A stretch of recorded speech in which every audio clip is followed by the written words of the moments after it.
Our society feels quite fragmented. Sometimes it's not possible to see your own grandparents or to visit the elderly in a care home. The thought behind the project was to widen the community, place music right at the heart, and then see what difference it would make.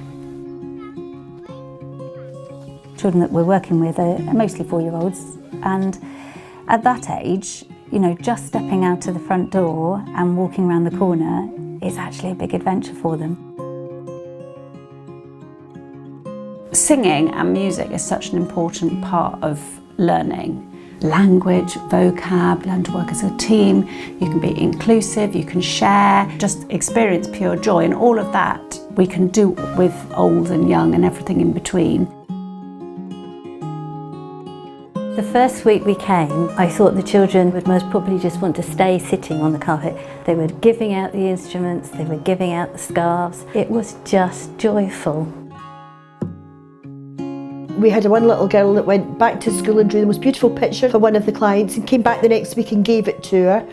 And the children get more confident as the weeks go on, and the teachers don't have to tell them what to do. They just come in and they get their little wellies off, their coats off. The enthusiasm and the confidence that it builds in them is amazing.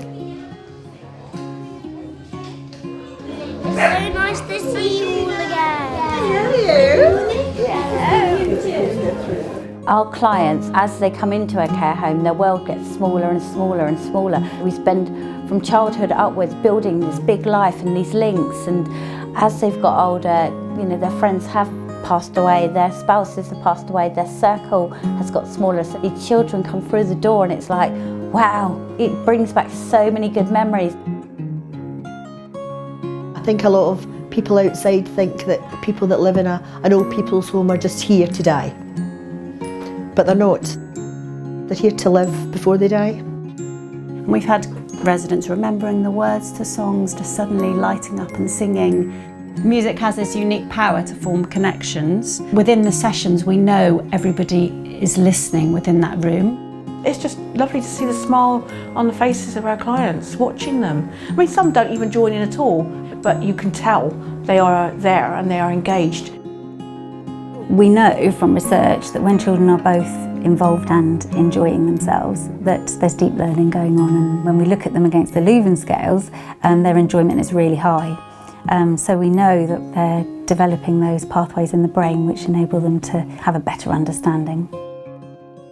A massive thing that I noticed was Freya has a speech and language delay, and so she never normally talks to me about what she's done at nursery, but the first time they went singing, she actually told me that she'd been, so she said, "Go people singing," which was like a massive thing because she'll never tell us anything that's happened. So it obviously made a big impression on her.